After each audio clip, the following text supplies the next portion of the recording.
ایک شخص حضور غریب نواز کی بارگاہ میں آیا، عرض کرنے لگا، اے غریب نواز، اللہ تعالیٰ نے آپ کو غریب نواز بنایا ہے اور میں غریب ہوں، مفلس ہوں، لادار ہوں۔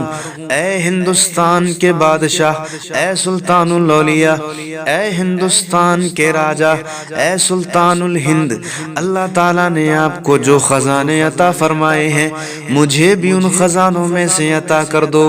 مجھے معلوم ہے بے شمار لوگ آپ کی بارگاہ میں آتے ہیں، اپنے دامن کو بھرتے ہیں۔ اے غریب نواز، میں بھی بڑا مفلس ہوں، آپ کی بارگاہ میں آیا ہوں، میری بھی فریاد سن لیجئے، میرے دامن کو بھی مرادوں سے بھر دیجئے۔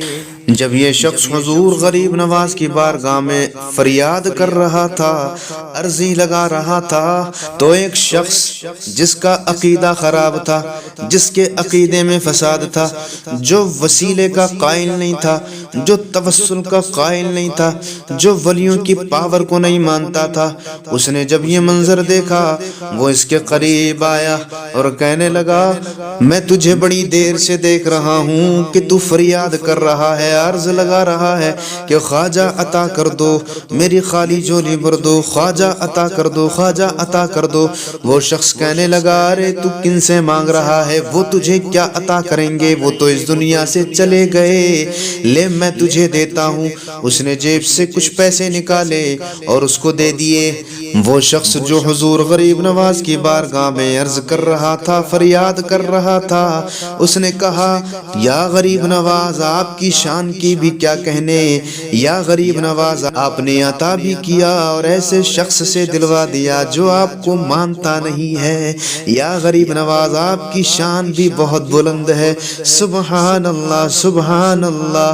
تو ہم کیوں نہ کہیں کہ خواجہ ہند وہ دربار ہے اعلیٰ تیرا، خواجہ ہند وہ دربار ہے اعلیٰ تیرا، خواجہ ہند وہ دربار ہے اعلیٰ تیرا، ارے کبھی محروم نہیں مانگنے والا تیرا، کبھی محروم نہیں مانگنے والا تیرا۔ تو غریب نواز کی بڑی شان ہے۔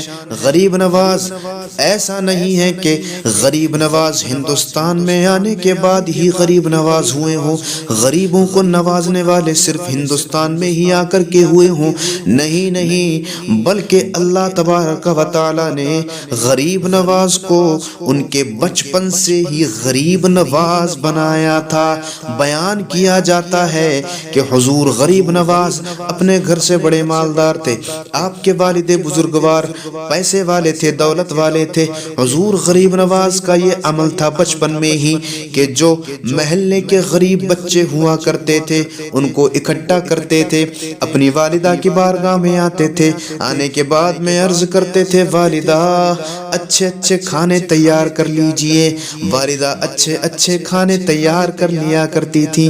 حضور غریب نواز محلے کے، بستی کے، گاؤں کے، شہر کے غریب بچوں کو جمع کر کے گھر پر لے آیا کرتے تھے اور دسترخوان بچھا کر کے کھانا لگا دیا کرتے تھے اور غریب بچوں سے کہا کرتے تھے کہ کھائیے، کھانا تناول کریے۔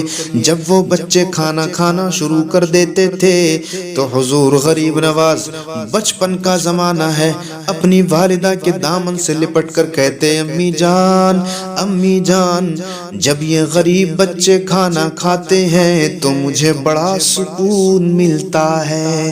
سبحان اللہ، سبحان اللہ۔ حضور غریب نواز بچپن سے ہی غریب نواز ہیں۔ اللہ تعالیٰ نے وہ شان بنائی ہے غریب نواز کی، اسی لیے تو ہم کہتے ہیں کہ کبھی محروم نہیں مانگنے والا تیرا۔ اور اے سننے والوں، یہ مت سمجھنا کہ حضور غریب نواز صرف غریب نواز ہیں، غریب نواز تو آپ کا لقب ہے، ورنہ حضور غریب نواز کی بارگاہ میں تو مالدار بھی آتے ہیں، بڑے بڑے پیسے والے آتے ہیں، دولت والے آتے ہیں، ثروت والے آتے ہیں اور اپنی مرادیں پا لیا کرتے ہیں۔ اور صرف مسلمان ہی نہیں بلکہ غیر مسلم بھی غریب نواز کی بارگاہ میں آتے ہیں اور اپنی مرادیں پا لیتے ہیں۔